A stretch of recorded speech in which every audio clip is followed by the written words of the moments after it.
Eh, Continuamos con la presentación de base exceso a láctica, aplicaciones diagnósticas y diagnósticas a cargo del doctor Tomás Rodríguez Llanes.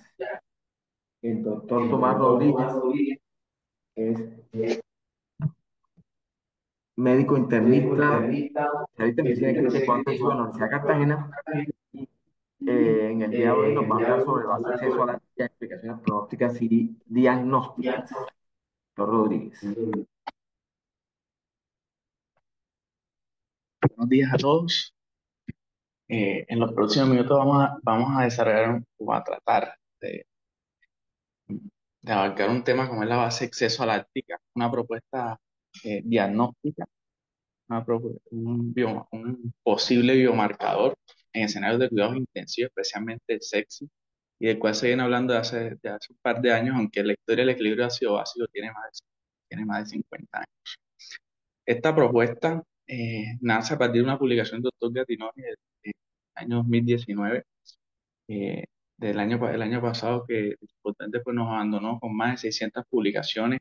Una de estas desarrolla el concepto de la base exceso láctica y la lactatemia en los escenarios de cuidado intensivo y trata de mostrarnos una visión adicional de la influencia que puede tener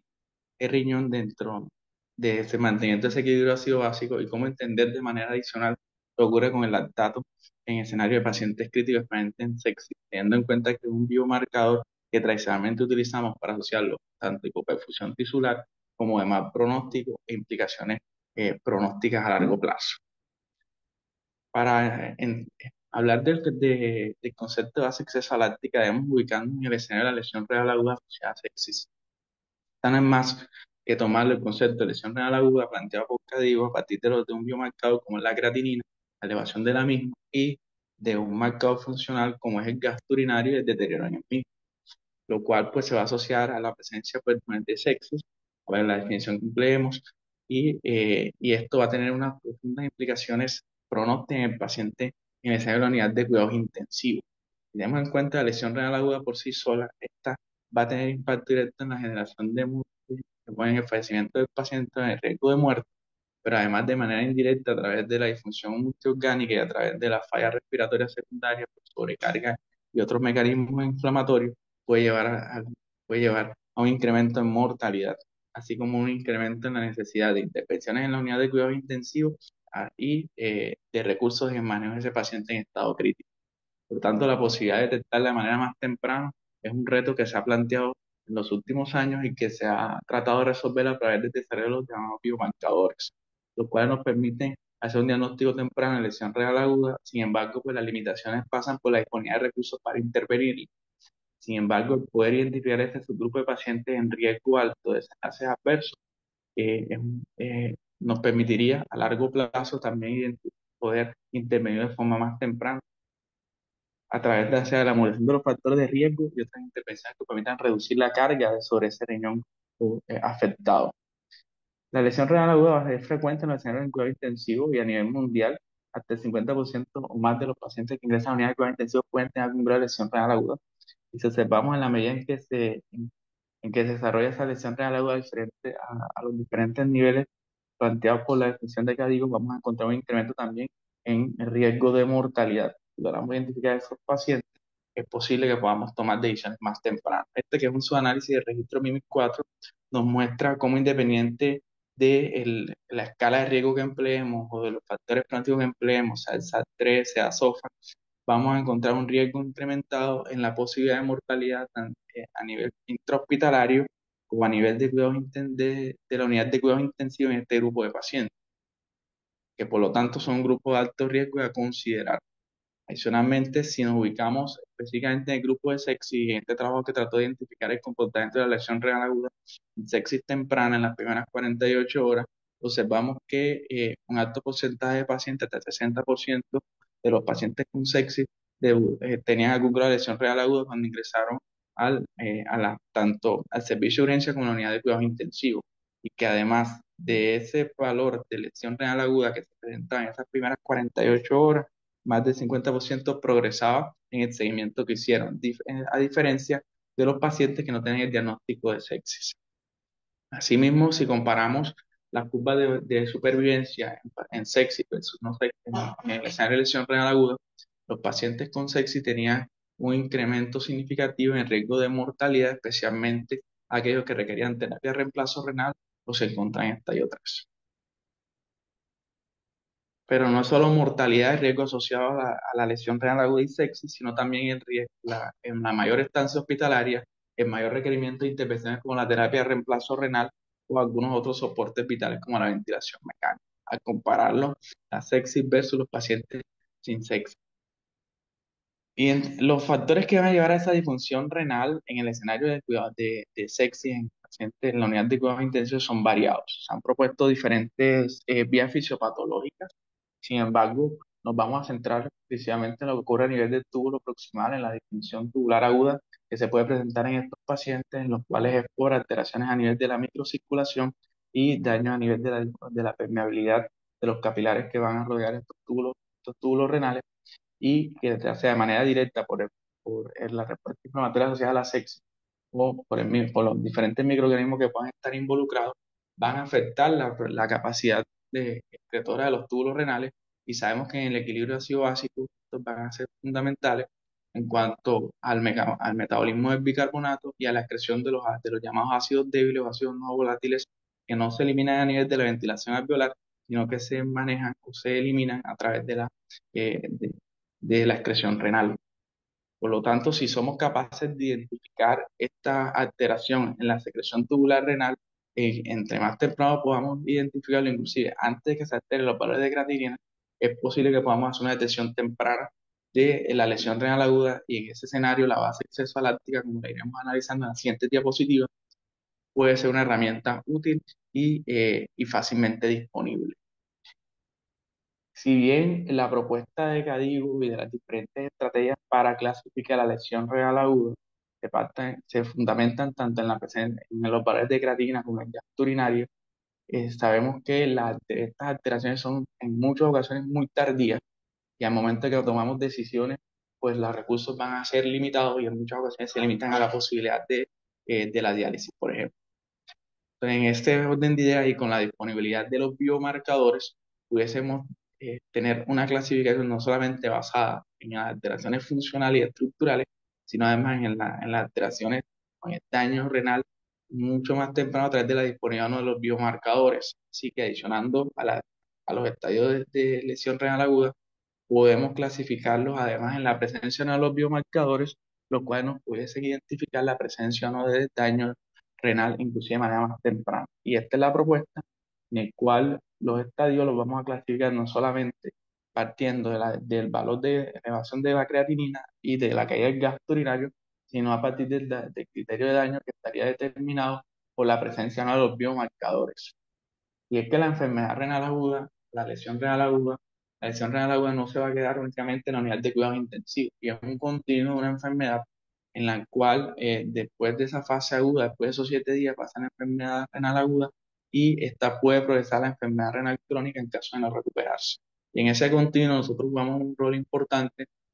durante la fase aguda y si logramos identificar este grupo de pacientes y logramos identificar cuáles tienen mayor riesgo de progresar a enfermedad renal aguda, es posible que podamos hacer algunas intervenciones, tanto desde la unidad de cuidados intensivos como en lo que sucede en las salas de hospitalización y al egreso de ese paciente. Los biomarcadores que se han planteado en escenario de lesión renal aguda para diagnóstico temprano son amplios, desde la cistatina T, el N-gal. Sin embargo, cuando vemos la disponibilidad de los mismos, la test de funcionalidad, el test de estrés con furosemida y demás, sin embargo, la disponibilidad de muchos de estos es limitada y la validación de otros es restringida. Por lo tanto, nos quedamos cortos a la hora de llevar estas pruebas al escenario del paciente en la unidad de cuidados intensivos y más en nuestro medio donde pues, tenemos limitados recursos. Es por ello que si podemos recurrir a una estrategia adicional, en este caso recordemos el enfoque sistemático de los trastornos ácido-base, donde tenemos en cuenta desde la gasimetría arterial lo que las variaciones que hay a nivel de pH y CO2, como la componente ventilatorio, y luego vemos la parte renal, nos centraremos más que todo en las alteraciones que hay a nivel de riñón para explicar esas alteraciones en el equilibrio ácido básico y cómo esas alteraciones podemos identificarlas de manera más temprana y pudiesen ayudarnos a orientar lo que está sucediendo con nuestro paciente, especialmente en escenarios de acidosis láctica. Desde que se identificara o se empezara a estudiar los trastornos del equilibrio ácido básico, y esto no es nuevo, esta primera publicación de Van Slyke, en el cual aborda los trastornos del equilibrio ácido básico a partir de una corte asiática con componente o enfermedad por cólera, pudo identificar ya la influencia o las alteraciones que pueden darse en los diferentes electrolitos, los que posteriormente vamos a llamar los que posteriormente vamos a llamar iones fuertes y que van a ser la clave para interpretación de modelos un poco más complejos como el de Stewart, que son los que vamos a analizar en estas diapositivas.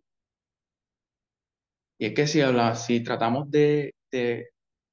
centrar ese equilibrio ácido básico en cuáles son los principios fundamentales que van a llevarnos a mantener ese equilibrio ácido básico, esto va a depender tanto de la influencia que tienen los diferentes buffer intra y extracelular, la compensación respiratoria, que pues, vamos a dejar de lado en esta presentación, que tiene que ver con la ventilación alveolar y que vamos a dejar, y que vamos a asumir en este caso el CO2 va a ser constante, y la compensación renal, la cual es la más constante, es la que se va a presentar de manera más tardía, pero cuyos efectos van a ser más permanentes. Y este va a tener que ver tanto con la dinámica del bicarbonato como el manejo de los ácidos no volátiles. Recordemos que los ácidos no volátiles, los ácidos fijos, van a ser aquellos que no se van a eliminar a través de la ventilación, como ocurre, por ejemplo, con el ácido carbónico. Desde que tradicionalmente hemos enfocado el equilibrio ácido básico y si recordamos el enfoque sistemático, vemos que además de tener en cuenta el pH, el CO2, va a tener en cuenta el comportamiento del anión gas. Y este anión gas que tiene una amplia historia y que desde su inicio ya planteaba la utilización de los cationes en ese momento no medibles, así como la presencia de los aniones. Y nosotros tradicionalmente, y una de las primeras propuestas como las de Henderson Hasselbalch, en el cual ellos planteaban la dinámica de bicarbonato, del CO2 como variables independientes, pero que realmente no son incapaces de presentarnos o demostrarnos todo lo que está sucediendo con la concentración de hidrogeniones y van a tener profundas limitaciones para tratar de explicar el comportamiento del equilibrio ácido básico en el líquido extracelular,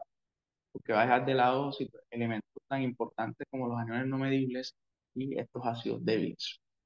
Por lo tanto, una clasificación basada o tratar de interpretar el equilibrio ácido básico solamente a partir del anión gas es limitado. Entonces, en ese orden de ideas, el enfoque Stewart que va a partir o va a tener estos tres elementos fundamentales, va a tratar de dar una explicación un poco más precisa de lo que ocurre con la dinámica de la concentración de los hidrogeniones en el líquido extracelular haciendo pasar al bicarbonato y a otros elementos que son fundamentales en la ecuación de Henderson-Hasselbalch a un segundo plano. Y él tiene en cuenta el componente ventilatorio a través de la presión parcial de CO2, la diferencia de iones fuertes, en este caso los cationes y aniones que están en el líquido extracelular, que sabemos que siempre están disociados, es decir, en el caso de los cationes que han perdido un electrón, y en este caso el más importante es el sodio, en el caso de los aniones que han ganado ese electrón, y en este caso es más importante el cloro y el lactato. De ahí la relevancia que puede tener el que entendamos o que podamos utilizar este enfoque dentro de la aproximación de ese paciente con acidosis metabólica hiperlactatémica en escenarios de lesión renal aguda. Lo otro que debemos considerar es y el tercer elemento es la concentración total de ácidos débiles no volátiles, en el cual están el sulfato, la albúmina, el sulfato, en los cuales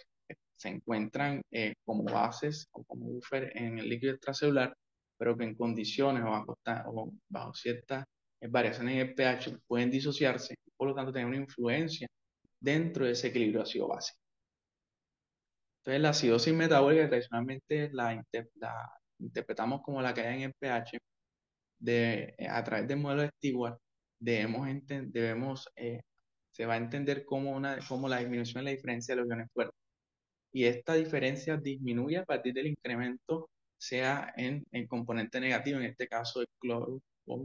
el caso del lactato, en el escenario de la acidosis láctica. los ácidos débiles que van a tener mayor influencia en el escenario del equilibrio ácido básico van a ser estos que observamos acá, entre las proteínas, los fosfatos y el sulfato, y el tratar de encontrar la relación que existe entre estos dos elementos nos permitirá tener un enfoque más preciso de lo que está ocurriendo en a nivel metabólico, a nivel en el equilibrio ácido-básico. Entonces, si recordamos la fórmula de la diferencia de iones fuertes, en la cual vamos a tener una medición aparente, una medición efectiva, podremos evaluar qué ocurre o cómo se da ese fenómeno de acidosis metabólica en cuanto a una disminución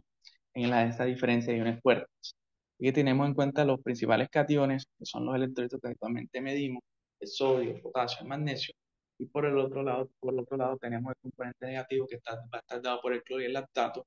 donde en general tiende a haber una mayor concentración de iones de cationes, y por lo tanto esa diferencia suele ser positiva, y el valor promedio es de 42, aunque puede estar entre 40 y 48, y básicamente va a reflejar esa relación. Sin embargo, esto no es suficiente.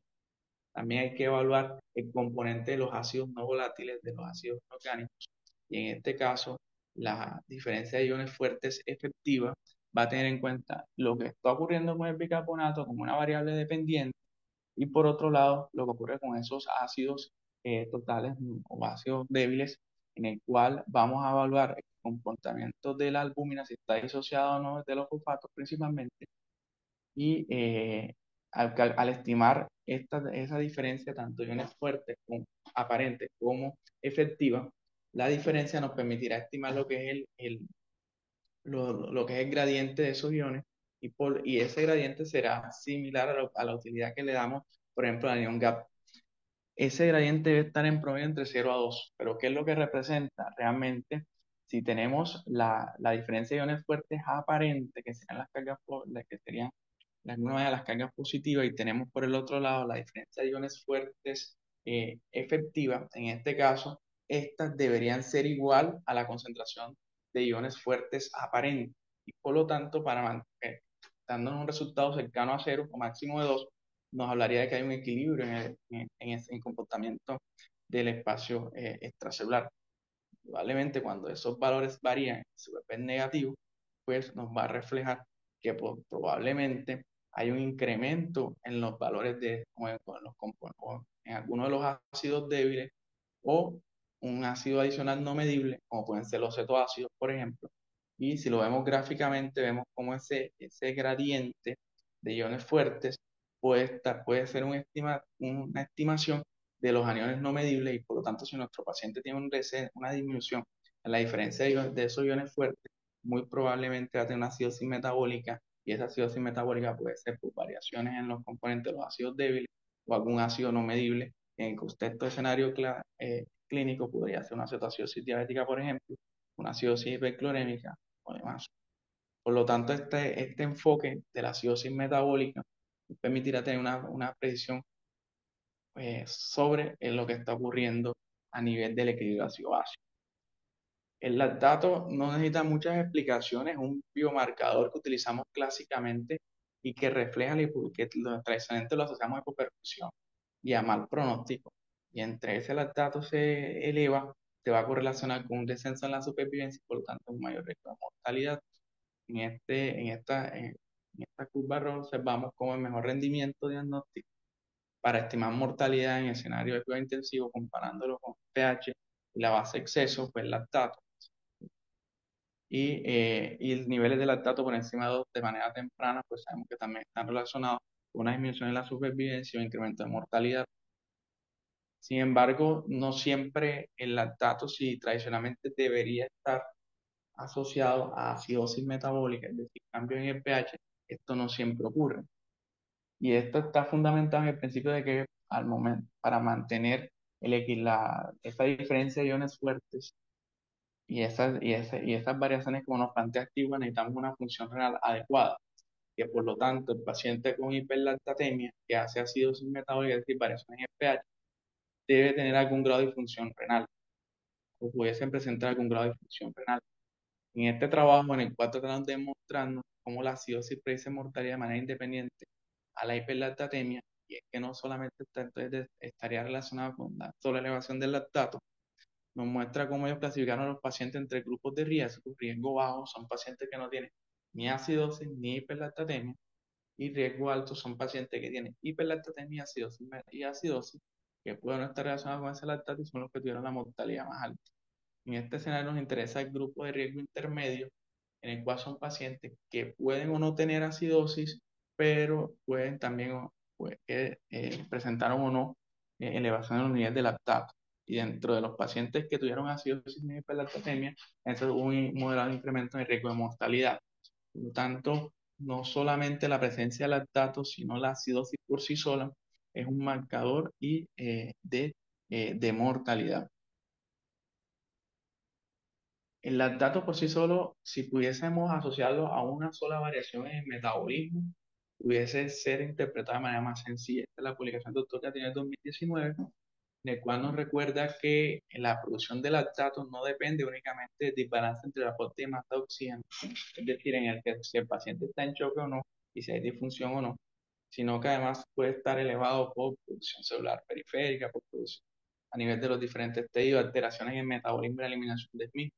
alteraciones a nivel de la depuración hepática, algunos de los medicamentos o de los soportes que empleamos para la reanimación de estos pacientes pueden estar, pueden estar relacionados con la hiperlactatemia y que no necesariamente van a reflejar un estado de hipoperfusión tisular. Las causas de hiperlactatemia, y esto escapa a los objetivos de esta presentación, son amplias. Y hay algunas que son derivadas de la alteración en la perfusión tisular y hiperlactatemia de tipo A, y otras que no necesariamente van a estar relacionadas con trastornos en la perfusión y la microcirculación, como por ejemplo en el escenario de la neoplasia hematológica, el uso de algunos medicamentos, pueden alterar, inclusive las alteraciones a nivel de mitocondrial, pueden producir alteraciones en el metabolismo del lactato, muchos medicamentos, como sepamos ahí, de los cuales son de uso rutinario en el escenario de cuidados intensivos y en pacientes hospitalizados en general. Por lo tanto, el lactato va a tener muchas limitaciones para reflejarnos si estamos o no ante un escenario de hipoperfusión tisular. Lo que sí está claro es que la acidosis hace un incremento de mortalidad y que si esa acidosis está acompañada de hiperlactatemia, el riesgo de mortalidad va a ser mayor. En este caso, en el cual se trató de determinar el riesgo de muerte asociado a acidosis láctica y no láctica, observamos cómo los pacientes con acidosis, en el cual el mayor componente estuvo relacionado con el lactato, tuvieron una mayor mortalidad, pues del 56%, comparado con aquellos pacientes en los cuales la acidosis fue derivada de incremento en la diferencia de iones fuertes o en el caso de la acidosis, de la acidosis hiperclorémica. Indudablemente, pues el lactato continúa siendo central en ese proceso, pero la acidosis derivada de otros elementos, y ahí la importancia de manejar estos enfoques que nos describo, podemos estar relacionados también con el incremento en la concentración de esos ácidos débiles. Entonces, si nosotros evaluamos el equilibrio ácido-básico y vamos a los electrolitos, hay un equilibrio en cuanto a las cargas positivas y negativas, tanto a nivel de las cargas positivas, el principal va a ser el sodio, en las cargas negativas, entre bicarbonato, lo que ocurre con la albúmina, el cloro van a ser los elementos más importantes. Que en general hay una tendencia a que esas diferencias puedan ser positivas, pero se trata de mantener el principio de electronegatividad, de electroconservación o electroneutralidad. Los ácidos débiles juegan un rol negativo en el mantenimiento de esa electroneutralidad, y tratar de evaluar su presencia o estimación dentro del equilibrio ácido básico es una de las cosas o de las dinámicas que nos pueden ayudar a la base de exceso al láctico. Entonces, los ácidos débiles, especialmente lo que corresponde al fosfato y la albúmina, sí, y el componente pueden variar o pueden alterar a través del metabolismo renal para tratar de compensar lo que ocurre, por ejemplo, en el escenario de hiperlactatemia, que es lo que nos trae el día de hoy. En este ejemplo que nos pone el doctor Gatinón, en el cual un paciente con estado basal, un equilibrio ácido básico, se le agrega una carga de lactato, en este caso 10 milimoles. Entonces vamos cómo hay una reducción tanto en la cantidad de comportamiento de la albúmina como el bicarbonato para tratar de mantener el principio de electroneutralidad, y estas alteraciones en el resto de ácidos débiles van a estar influenciados por el riñón. Es decir, al momento de que se produce esa elevación del lactato, no inmediatamente se va a producir una caída en el pH sino que va a haber una compensación. Esa compensación va a depender del riñón. Eso nos lleva a uno de los conceptos que es importante de la base exceso láctica, y es el hecho de que para que haya un cambio en el comportamiento de ese pH, debe estar acompañado de algún grado de función renal. Y él lo asocia a una creatinina por encima de 2. La fórmula de base exceso láctica, entonces, en ese escenario, va a estar representada por la base exceso estándar, en el cual vamos a evaluar el comportamiento de la dinámica de esos ácidos débiles y cómo van a producir variaciones a nivel de las concentraciones de las bases en el líquido extracelular, especialmente el bicarbonato, y el metabolismo que se puede estar o no afectado a nivel renal, y el lactato. Esa base de exceso estándar va a tener en cuenta pues, las necesidades tanto de ácido base para tratar de mantener ese pH a pH fisiológico, en este caso 7.4. Nos permitirá medir de manera indirecta qué está ocurriendo a nivel de riñón y tener una estimación de la influencia real de ese lactato sobre la producción, sobre los cambios en el equilibrio ácido-base. Es que si tenemos en cuenta que no siempre hiperlactatemia va a estar asociada con acidosis, como se puede teorizar, y en este es el estudio del doctor Gattinoni, en el cual él clasificó el lactato en sestiles, y observamos aquí hasta el sestil 3, los valores de lactato están por debajo de 2.5, pero podemos observar cómo, a pesar de que hay una elevación de lactato por encima de 2, tanto en el sestil 3, 4 y 5, el pH hasta en el 57% de los pacientes se mantuvo por encima de 7.3. Esto quiere decir 7.35, esto quiere decir que, a pesar de que hubo una acumulación de lactato en grado leve, moderados, no hubo variaciones en el pH. Por lo tanto, hay algunas alteraciones, hay algunos mecanismos que pueden ayudar a compensar esa, esa acidosis láctica. Y en ese escenario, la base de exceso láctica pudiese ayudarnos a determinar cuál es ese componente o cómo interpretar esa dinámica de la lactatemia en los pacientes con disfunción renal aguda. Y es que si comparamos o tenemos en cuenta en esta gráfica, en las cuales comparamos el comportamiento de la base exceso láctica en relación a los marcadores, tanto de función renal como la creatinina, lo que ocurre con el marcador funcional como el gasto urinario, lo que ocurre con la diferencia de iones fuertes, y esto tiene que ver con el concepto de acidosis metabólica activa, y lo que ocurre con intervenciones en cuidado intensivo como la terapia de reemplazo renal, en la medida en que la base exceso láctica se hace más negativa, es decir, hay una acumulación de esos ácidos débiles y se vence la capacidad de riñón para regular el metabolismo de los mismos, esto va a estar correlacionado con el ascenso de la creatinina. Y es interesante determinar que, inclusive con variaciones muy tempranas en la base exceso láctica, ya se van a correlacionar con ascensos en los valores de creatinina, caída en el gasto urinario, y en el caso de intervenciones, el requerimiento de terapia de reemplazo. De ahí que les traía el concepto de los biomarcadores, porque de esta manera pudiésemos utilizar la base exceso láctica como un biomarcador temprano para identificar a aquellos pacientes que van a estar en riesgo y que pueden cursar en el tiempo con elevación de los valores de creatinina o caída del gasto urinario. Lo otro que debemos considerar, en este caso sí, la calidad de la gráfica está determinada, porque esto es de material suplementario del artículo, en el cual él nos muestra la correlación entre el balance entre la base exceso láctica y los balances de fluido. Tradicionalmente, el manejo de la sepsis, a pesar de las variaciones en los paradigmas hacia el uso más temprano de los vasoactivos, continúa fundamentándose en la fluidoterapia. Y en este caso hay que tener en cuenta que, si bien la base exceso láctica, en la medida en que se vuelve más negativo, nos puede reflejar lo que está ocurriendo con un viraje hacia la acidosis metabólica. Cuando esta base exceso láctica se vuelve más positiva y por encima de 2, o dependiendo del estudio que utilicemos, nos puede reflejar que hay una disminución en el volumen extracelular, como ocurre en el caso del uso de los diuréticos, por ejemplo, o en escenario de hipovolemia, en el cual el paciente está virando hacia una alcalosis metabólica. Entonces, esa base de exceso negativa se va a correlacionar además con esos balances lipídicos positivos. Por lo tanto, con sabemos que los balances positivos están correlacionados además con mayor grado de disfunción renal.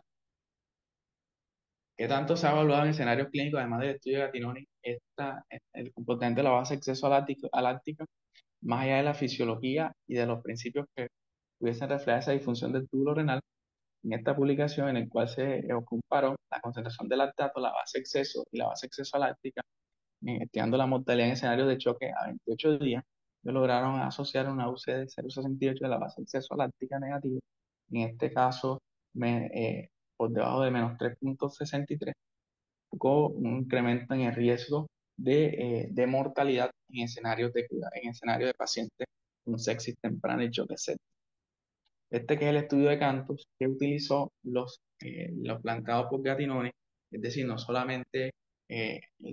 la base exceso-láctica como conceptualmente, sino los estiles en el cual él utilizaba una base exceso-láctica negativa, y esto sería lo operativo, y lo que tendríamos que tener en cuenta es llevarlo o a aplicarlo a nuestro paciente en cuidados intensivos. Una base exceso-láctica negativa de menor a menos 3 milimoles por litro,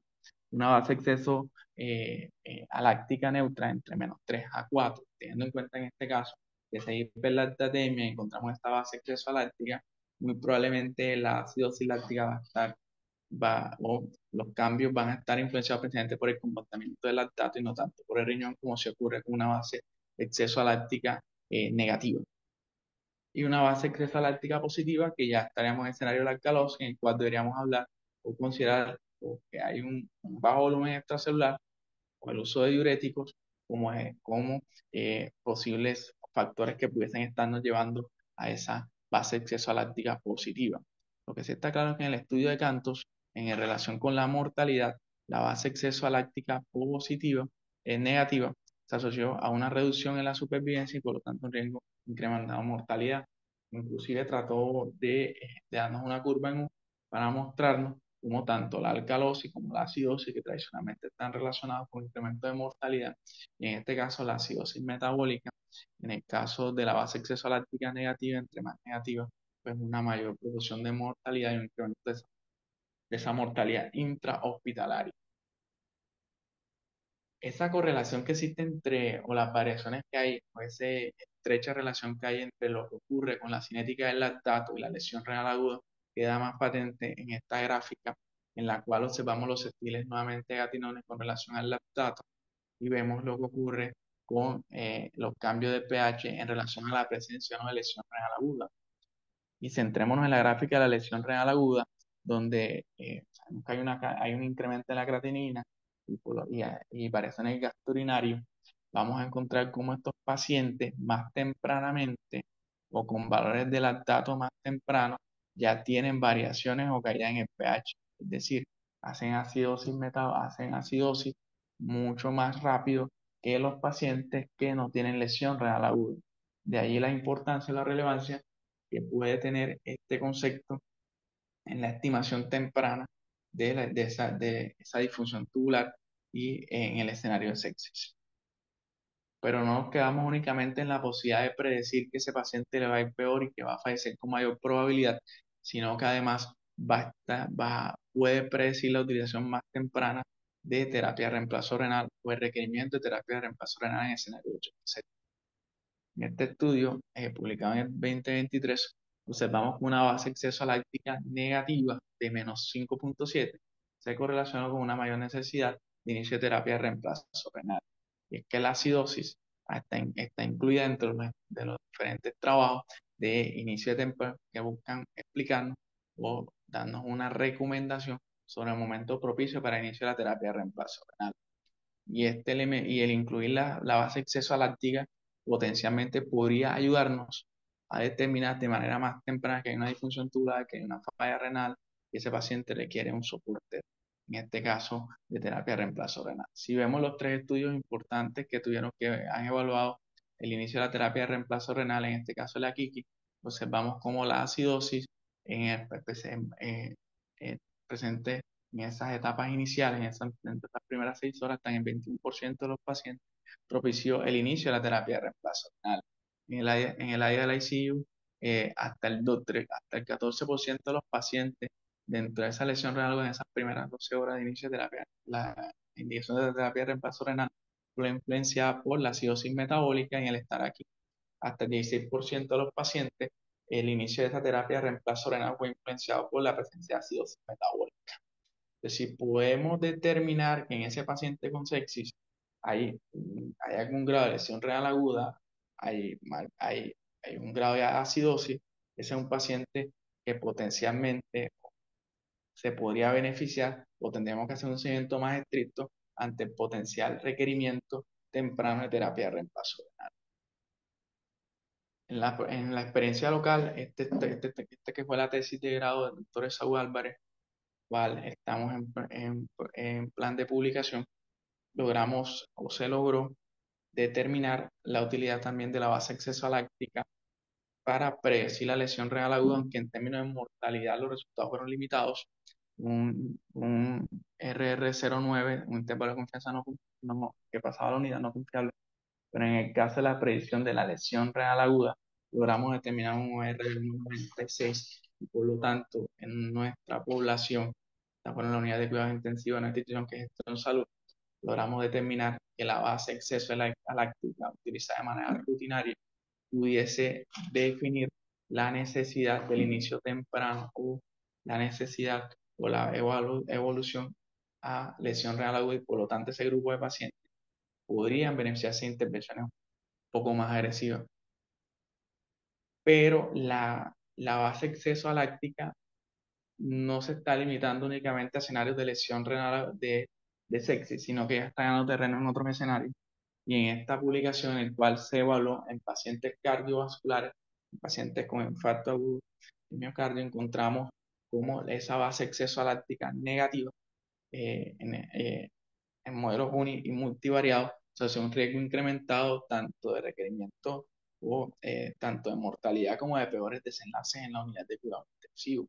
y tuvo un comportamiento similar a lo propuesto por Cantos en cuanto al desenlace de mortalidad con valores por debajo, una base exceso láctica negativa de menos 2,81. Esto nos refleja que en pacientes en cuidado intensivo este es un campo que está presto para realizarse en numerosas investigaciones, que es sencillo, que depende de elementos que tenemos a la cabecera del paciente y que potencialmente nos podrían orientar a intervenciones a futuro o a la identificación de ese grupo de pacientes de mayor riesgo, tanto para mortalidad como para el desarrollo de daños o disfunción renal. Y es que cuando se analizó por diferentes grupos la edad